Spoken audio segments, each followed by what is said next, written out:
not really to make an understanding of the unique mental health needs of refugees or to the context of culture and when dealing with traumatized population, because in 15 minutes that is a huge topic, right?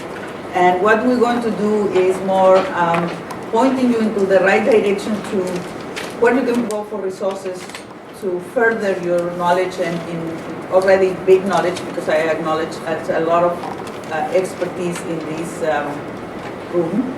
And we will point in that direction for you to further your knowledge. So there are a lot of resources out there where you can exchange and also learn more. Why not to say it? Not necessarily from the center. My resources list is big, and I think I gave it to Nicole for that purpose. The center exists because there are particular needs of mental health for refugees.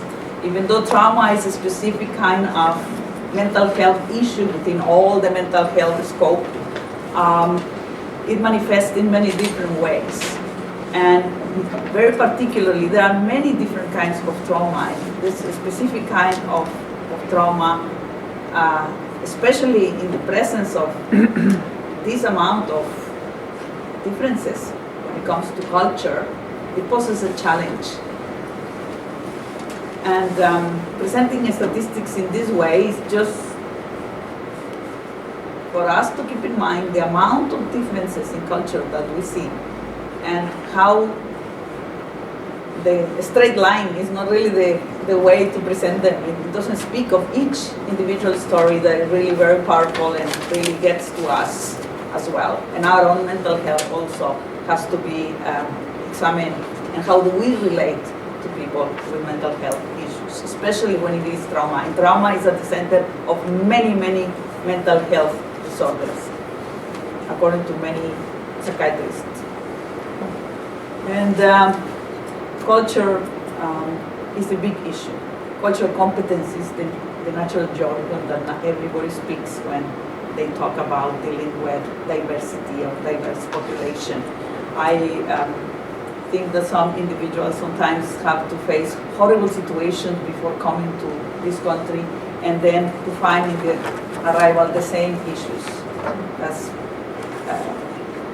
why sometimes refugees don't feel necessarily safe when they arrive, even when they are accepted. So now we turn our head to what is culture, the commonly understood learned traditions and unconscious rules of engagement. It's a good definition. There are many definitions, and then the academics don't really get an agreement on the differences between ethnicity and culture, and then complicate it further, they speak of race, which is a concept that has been challenged by the racialized community. But there is an overlapping, is important part. We can really educate ourselves on what is a common agreement on what these things are, but there is no common agreement. The only thing to remember is that culture is like an iceberg.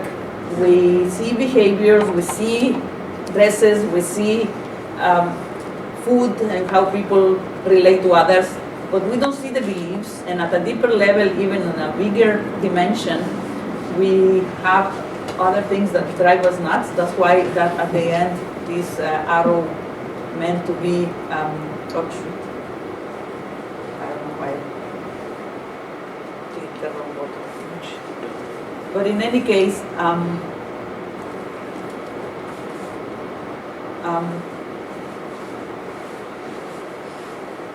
we don't see, as I say, the behavior. We see the behaviors, we see the beliefs, but we don't see the thoughts and the values and patterns that drive us nuts. Ethnicity, again, has a definition, which is not the same as culture, but it has a lot of overlapping with it. Then the dimensions of culture are pretty much, according to Dr. Lisa Anderman, everything we use to assess someone's functioning normally in a psychiatry environment. I'm not a psychiatrist, and I am not even licensed to work as a physician, but this is what we do at the center all the time. We use all these elements to assess if the person is functioning or is not functioning, and it requires further assistance than the assistance that we provide at the level of the center.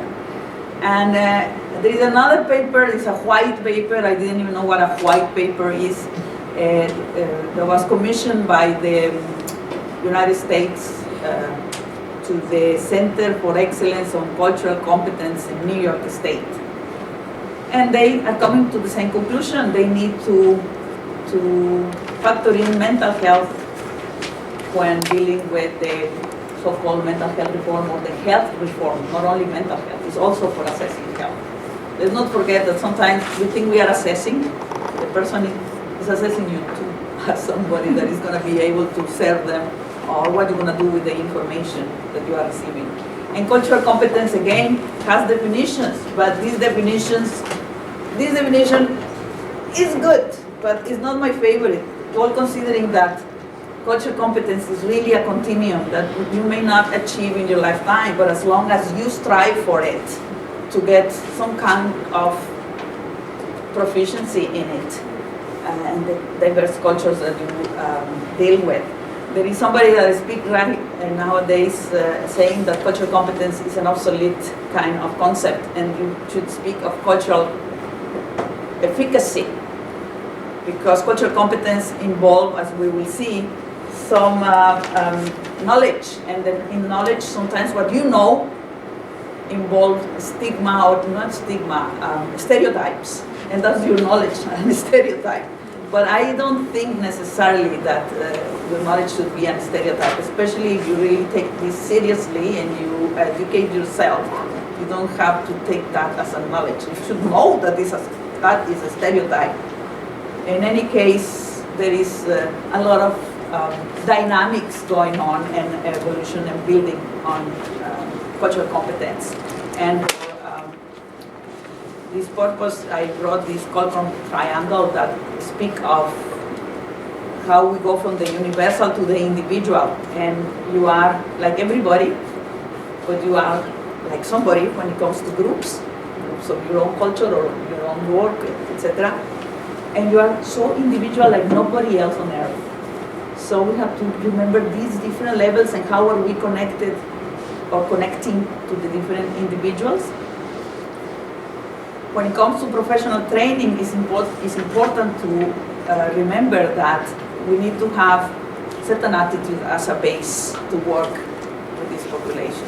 Certain attitude, and I mean attitude in the good sense. You cannot have a bad attitude when you say, oh, you have an attitude. No, you have a good attitude to deal with the diverse community. You have to give respect. And of course, you are right in respecting respect, but you also have to be conscious of your authority when you are the clinician or when you are the counselor.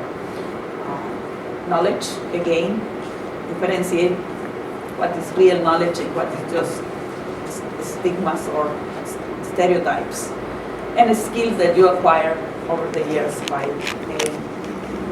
and I was so happy to have seen that information in a book written by Rani Srivastava on cultural competence, which is, they are academics and they are in all this business of publication, and we had already come to the same conclusion many years ago. But we are not academics and we don't publish, but in any case, we combine sensitivity, knowledge, and skill as our, no magic formula, but very good principle of operation. And another principle also is respect, that we should not forget. Context is a big deal. Let's not forget in what context you are relating to the refugee. Are you a teacher or are you a counselor? What questions are appropriate or inappropriate for you to ask is sometimes not determined by a list of things. You have to ask this because you are assessing. Well, if you are assessing the level of English of the person, you have no business asking who raped her and how, what rape. Just as an example. I mean, very exaggerated, maybe it is not necessary. This is another thing. I'm not going to spend a lot of time because how many minutes I have left? 5 minutes. So you can look for it. It's just to let you know, in facing these two different questions, the newcomers sometimes tend to achieve different levels or different forms of settling in Canada. They may integrate, they may assimilate, they may be a separation, like a ghettoization, or they may be totally marginalized. And this is a very interesting triangle, that is not triangle, is rectangle, that you can look if you just Google the very fruitful model. And trauma is a health on earth, gift from the God. There are many types of trauma. Let's not forget that the type of trauma that we are talking about is a specific trauma relating to being abused by the very authority that is supposed to protect, or is obliged to protect, and leaving no justice avenue for that individual, at least in the place where they got it. This poses other levels of specificity in the type of trauma that the person is facing, and that requires specificity as well in the approach, which is a multidisciplinary kind of approach, not necessarily an approach that involves only clinicians or communities. Community plus clinicians plus lawyers plus international laws, etc. So this is just to bear in mind. If you are very kind and very sensitive and very knowledgeable and have a lot of training in cultural competence and trauma, please reach out if you are dealing with a survivor of torture, just to check that maybe there are other things that you may not be able to do and you need somebody else to do. It takes a village to raise a child. It takes a world to deal with the issues of torture. And post-traumatic stress disorder is one way of looking at trauma, but there are many other resources that you can also look when you are assessing this kind of trauma. You can, especially in the context of multicultural and diversity population, multicultural and diverse population. I did mention that PTSD is not the only syndrome or symptom that the individuals present. They can present in many different ways, and it's important to have that kind of knowledge. It's also very important, even though you're not psychiatrist, that you go at least in the explanatory model of Kleinman. Please Google it. It's only 8 questions that you can ask to your client to involve him in your assessment, to involve him in the recovery process. These 8 questions are marvelous. You don't need to know the cultural formulation. That is for psychologists. Well, I don't know you. I mean, maybe there are psychologists and psychiatrists in the audience. I retract myself. If you are psychologists or psychiatrists, go into the cultural formulation. Is your obligation. Please don't forget it. Otherwise, your assessment is really questionable if you are dealing with somebody that is not from your culture. And there are people that not only, they are not from your culture. If you are not from this culture and you are in another culture kind of environment moving here, you have to be very conscious of how you move and where you're going to refer your clients. There's a magnificent theory of Ignacio Martín Baró to deal with this problem of this specific trauma, and I'm not going to get into explaining the Ignacio Martín Baró theory. There is a whole book that is in the references. You can get it in English, you can read it. It's fantastic. It sees the problem from the outside, not just from the inside. Oh, it has this symptom. Oh, it has the fits in this from the DSM-4, the Diagnostic Statistical Manual of Mental Disorders. No, it also sees other factors outside, and it offers as well a model of intervention and approach. And I'm going to cut it short here. Actually, not that short. That's the end. So thank you very much. Thank you.